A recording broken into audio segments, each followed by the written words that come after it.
Hello everyone and welcome back to Weekly China Recap. I'm your host, Xing Zheming. This week, we are unpacking a landmark policy shift that could reshape how China builds, manages, and lives in its cities.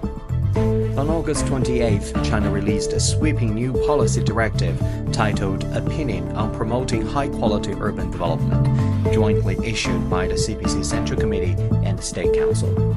For a country where over 940 million people now live in urban areas, this is more than a routine update. It's a roadmap for how China intends to redesign the engine room of its economic and social life.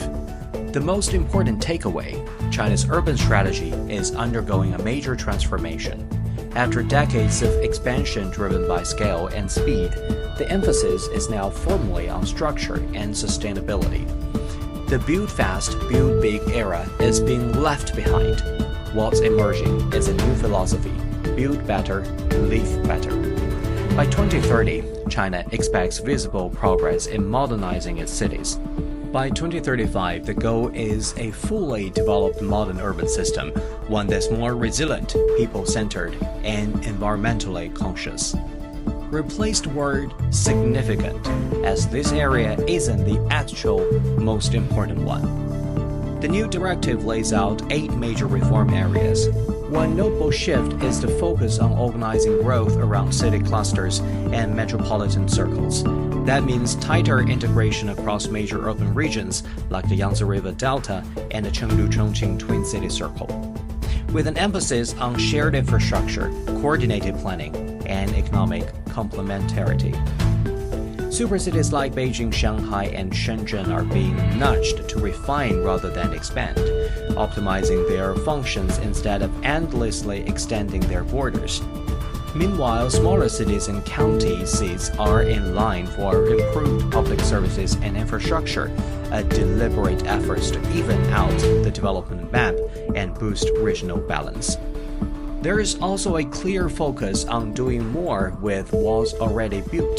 The term here is asset activation, unlocking the potential of existing urban assets. That includes revitalizing idle island, retrofitting outdated industrial zones, and converting underused properties into productive, vibrant spaces. It's not just about urban beautification. It's a more efficient, less resource-intensive way to grow, especially at a time when fiscal headroom is narrowing. This policy also breaks new ground in housing. Rather than stalking speculative demand, the central concept now is the creation of good houses, homes that are safe, livable, green, and digitally enabled. There is a new emphasis on full life cycle management, including mandatory safety inspections, repair funds, and quality insurance systems. That's a marked departure from the real estate-led growth model of the past. We're seeing formal support for initiatives like urban village upgrades, old housing renewals, and in-place demolish and rebuild schemes. Projects already being piloted in cities like Shanghai and Nanchang in Jiangxi province. It's no longer just about building units, it's about elevating the experience of urban residents. The directive also aims to significantly improve the day-to-day experience of urban life.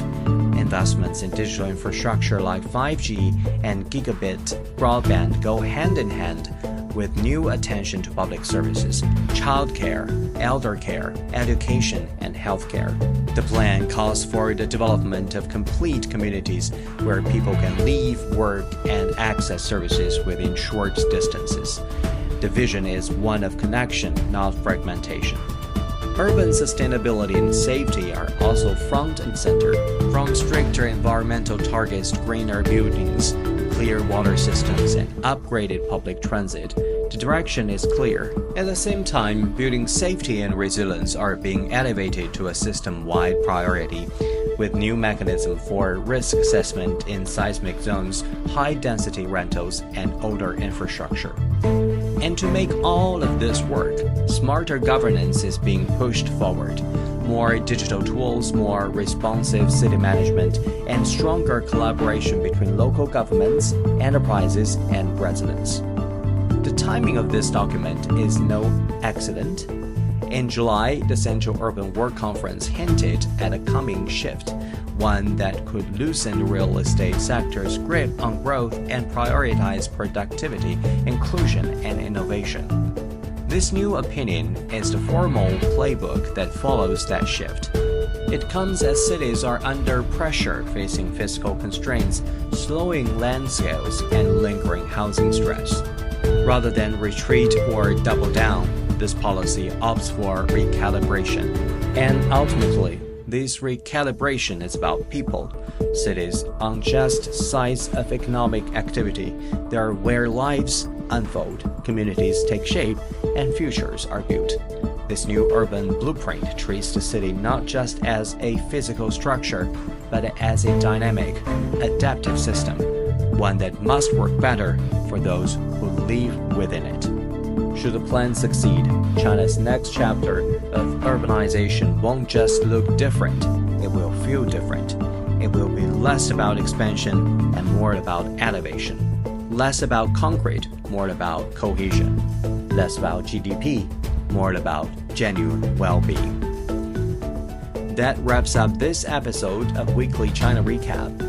I'm Xing Zheming. Thank you for listening. If you found today's episode helpful, feel free to share it with your network. And as always, if there is a topic you'd like us to explore, drop me a message. Until next time, stay sharp, stay thoughtful, and stay informed. Goodbye.